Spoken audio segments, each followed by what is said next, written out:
Olá pessoal, tudo bem? Eu sou a Carmen e hoje vamos para mais um vídeo aqui da história social da arte e da literatura. Lembrando que a gente já está na Idade Média, eu já fiz 2 vídeos sobre a Idade Média, né, aqui, tratando só de 2 tópicos. Essa parte sobre a Idade Média é longa, é riquíssima, não sei quantos vídeos teremos só sobre Idade Média. Eu achava que ia ter menos vídeo do que realmente vai ter, mas como eu comento muito contexto, às vezes que não tá dado aqui, mas para vocês entenderem melhor, aí eu acabo fazendo mais vídeos do que eu havia imaginado.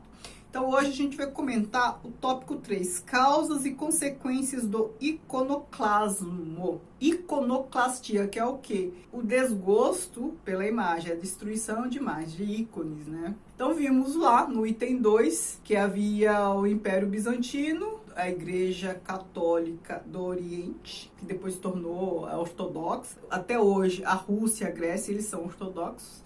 E no lado ocidental, a Igreja Apostólica Romana, né, que é o que a gente conhece melhor. Então aqui, o período do narrado aqui, ele está ainda no começo da Idade Média. Idade Média, lembrando, século V, começa no século V. Então aqui ele está tratando do século V, sexto até o oitavo, mais ou menos. Então, ó, o sistema de concessão de propriedades territoriais como compensação por serviços militares desenvolveu-se, porém somente em pequena escala no Império Romano do Oriente. Em contraste com o Ocidente, não foram os magnatas e cavaleiros, mas os camponeses e soldados comuns que receberam feudos. Os proprietários de latifúndios tentaram naturalmente absorver as propriedades que os camponeses e soldados haviam conseguido deste modo, tal como tinham feito os latifundiários do Ocidente com as propriedades livres dos camponeses. E também em Bizâncio, os camponeses foram buscar proteção junto aos grandes senhores contra o fardo frequentemente intolerável dos impostos, tal como fizeram os da Europa Ocidental em virtude da insegurança do regime de posse. Ora, o que a gente tem aqui já descrito? O sistema feudal, que a gente tanto estudou na escola, né? Que tinha os grandes senhores que acabavam dando terras para aqueles que lutavam para defender o feudo, né, a propriedade. Então a gente tem aqui o sistema de cavalaria, de vassalagem, que é quando os guerreiros vão para batalhas defender o feudo do senhor. E por conta disso, depois recebe propriedades. Então a gente tá vendo a formação daqueles que depois vão se tornar os grandes proprietários de terra. E a gente vai ter a formação de visconde, conde, marquês e tal. Tudo depende do tamanho da propriedade. E depende da fidelidade ao grande senhor. Então o que a gente vê aqui? Que no lado oriental, essas terras eram cedidas aos camponeses. Não aqueles que prestaram serviços militares, né? Que como compensação recebiam terras. O iconoclasmo não foi realmente um movimento inimigo da arte, não perseguiu a arte como tal, mas apenas um gênero especial da arte. Lutou apenas contra as imagens de conteúdo religioso e mesmo no período da mais acirrada perseguição, a pintura decorativa ainda era tolerada.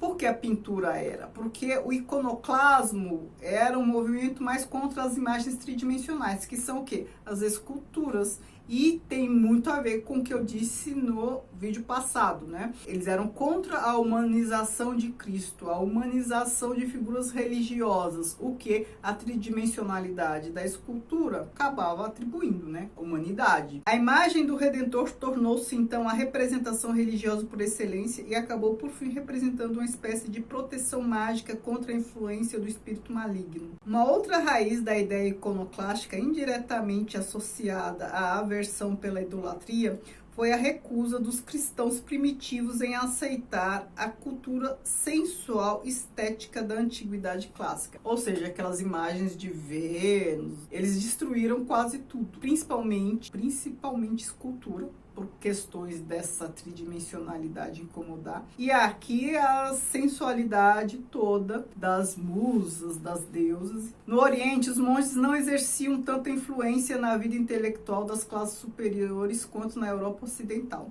A cultura secular em Bizâncio tinha uma tradição própria, que se vinculava diretamente à antiguidade clássica. Não tinha necessidade de mediação de clérigos. Olha só a diferença. Por quê? Porque na parte oriental, a gente tinha ali a figura do imperador, do monarca, que era também o representante atemporal da igreja. No lado ocidental, como eu falei, tinha a igreja e todos os religiosos e tinha lá a monarquia. Eram figuras separadas, eram esferas totalmente separadas. Na parte ocidental havia muita mediação da igreja, né, sobre as questões, mesmo porque a igreja ela mantinha para si muitas das coisas, dos objetos religiosos, dos textos e tal, e fazia mediação, mesmo porque a gente está falando de um público ali que era a maior parte analfabeto. Então não ia adiantar muito também, mas também não havia nenhum esforço, né, no primeiro momento para que ele se alfabetizasse. Então a igreja mediava, e foi essa mediação que foi colocada em xeque, que foi questionada depois, séculos depois, por Lutero. E aí a gente teve a Reforma Protestante. Os mosteiros converteram-se em locais de peregrinação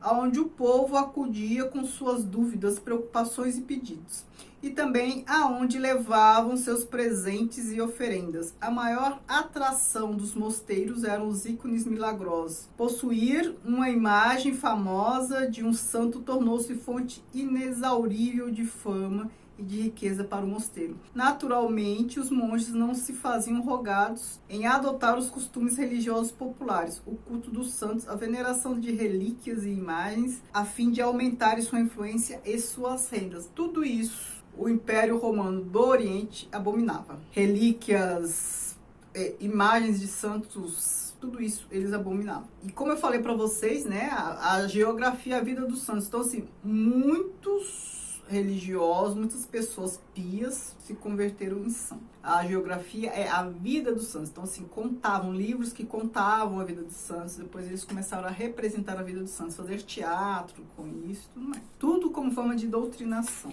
Então, a gente tem aqui no Ocidente uma igreja que tem mais poder que a monarquia, dita as regras, faz a mediação entre o poder atemporal, espiritual, o poder terreno, determina o que deve ser e o que não deve ser. Então, assim, a igreja no Ocidente tem muito, mas muito poder. Isso, claro, vai diminuir em séculos futuros, mas neste momento é quem manda e desmanda no Ocidente. E a gente viu que no Oriente ali as coisas já são um pouco diferentes. As coisas estão sistematizadas de uma outra forma. Aqui eu termino o tópico 3. No próximo vídeo sobre este livro, nós vamos para o tópico 4. Espero que vocês estejam gostando. Muito obrigada, beijos.